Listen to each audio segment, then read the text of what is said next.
Students, lesson প্ল্যানের 6 চ্যাপ্টারে last video এটা তোমাদের এই চ্যাপ্টারটাও কমপ্লিট হয়ে যাচ্ছে।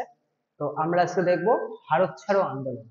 ভারত ছাড়ো আন্দোলনটা হচ্ছে ভারতের স্বাধীনতা সংগ্রামের শেষ কামড় বলতে পারো। ঠিক আছে, আমরা এতদিন ধরে যেগুলো পড়ে এসেছি ভারতের বিভিন্ন অঞ্চলে বিভিন্ন স্বাধীনতা আন্দোলন, বিভিন্ন সংগ্রাম, বিভিন্ন কিছু, এই আন্দোলনটাই তার মধ্যে সর্ববৃহৎ। ঠিক আছে, এটার অনেকটা ব্যাপ্তি ছিল। এটার কেউ কেউ মনে করেন এটা এতটা অব্দি সীমাবদ্ধ, কেউ কেউ মনে করেন না এই অংশগুলো তার মধ্যে পড়ে, কারণ নামটাই রয়েছে ভারত ছাড়ো আন্দোলন। এটার বেসিকটা জানতে গেলে এই ঘটনাটা শুরু হয় 1942 1942 খ্রিস্টাব্দ। সেই সময় পুরো দমে তোমার চলছে দ্বিতীয় বিশ্বযুদ্ধ, এবং দ্বিতীয় বিশ্বযুদ্ধে আমরা কি জানি যে ব্রিটিশ মানে ব্রিটেন এবং জাপান ছিল প্রতিদ্বন্দ্বী। ঠিক আছে, ভারতের নিকটে ছিল একমাত্র জাপান, যাদের আরো কাছে যাদের উপনিবেশ ছিল সিঙ্গাপুর, মালয়েশিয়ার কিছু অংশ, ইন্দোনেশিয়ার কিছু অংশ। তো এই অংশগুলো থেকে, এবং সেই সময় তার সাথে দিচ্ছিল আইএনএ বা ইন্ডিয়ান ন্যাশনাল আর্মি।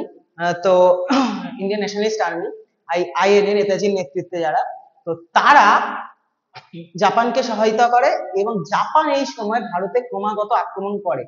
তোমরা ভাববে যে হচ্ছে আমি বলছি যে দ্বিতীয় বিশ্বযুদ্ধে কিন্তু ভারত ওতপ্রোতভাবে জড়িয়ে পড়ে এবং ভারতের মেনল্যান্ডেও যুদ্ধ হয়। ঠিক আছে, এখনো অনেক জায়গায়, বিশেষ করে তোমাদের কিছু জায়গা আমি মনে করিয়ে দিই, রেড রোডের নাম শুনেছো?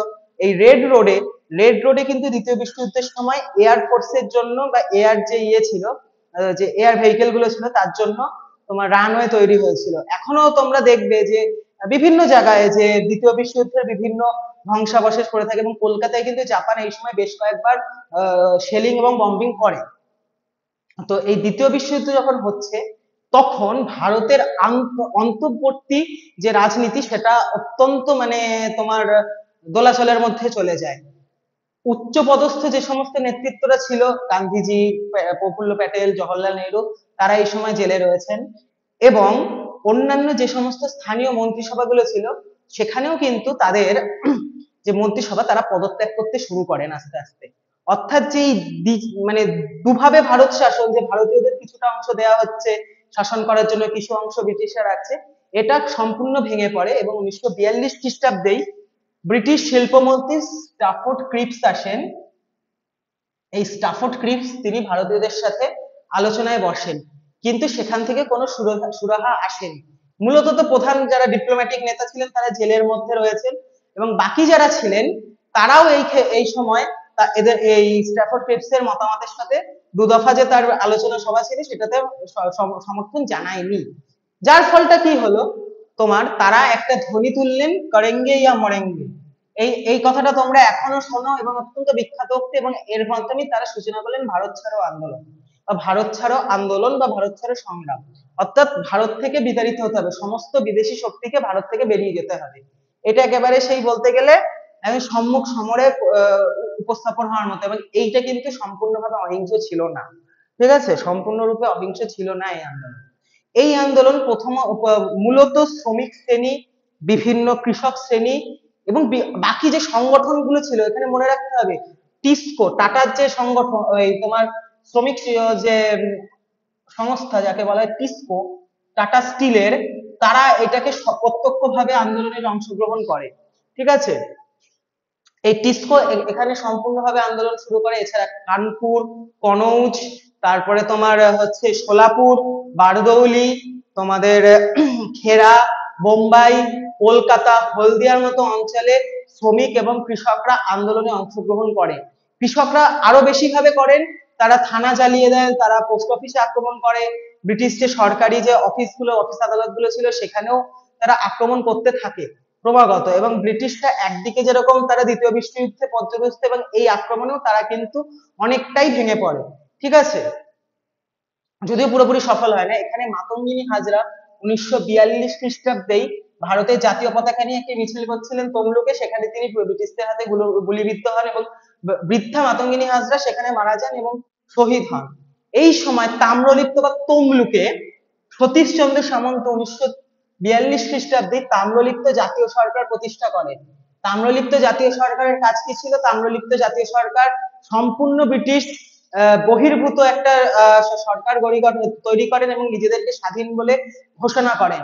এবং এর ফলে এই সময় সেখানকার কৃষক এবং শ্রমিক যারা ছিলেন, তমলুক বলতে শুধুমাত্র কিন্তু তমলুক না, আরো আশেপাশের অঞ্চলের লোকজন তাদেরকে যথেষ্টভাবে সহায়তা করেন এবং তারা এই আন্দোলনে ওতপ্রোতভাবে জড়িত হয়ে পড়েন, আন্দোলনকে ত্বরান্বিত করেন বলতে পারো। তো এই আন্দোলন ত্বরান্বিত হচ্ছে, ভারত ছাড়ো আন্দোলন সেই সময় কিন্তু ব্রিটিশদের চোখে একটা বিভীষিকা হয়ে উঠেছিল। এর মাঝেও যে সমস্ত গুপ্ত সংগঠনগুলো ছিল, আমরা গুপ্ত সমিতি আগের চ্যাপ্টারে পড়েছি, এই গুপ্ত সংগঠনের মধ্যে চট্টগ্রাম অস্ত্রাগার লুণ্ঠন, চট্টগ্রাম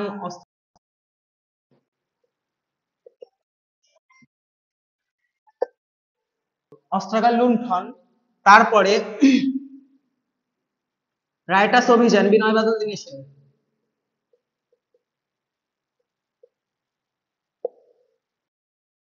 মামলা, এরকম গুপ্ত সমিতিগুলো ক্রমাগত ব্রিটিশদের আক্রমণ করতে থাকে।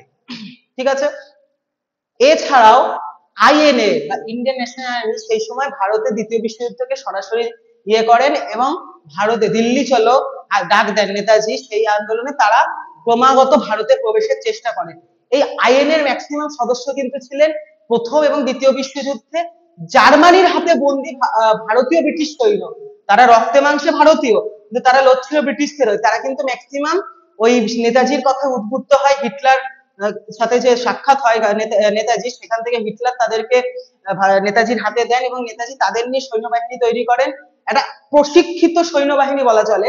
তারা ভারতের উদ্দেশ্যে রওনা দেয়, সেটাও ব্যর্থ হয় এবং 1946-এ নৌ বিদ্রোহ হয়, যেটা ব্রিটিশদেরকে একদম বলতে গেলে শেষ কফিনে পেরেক ফুটে দেয়।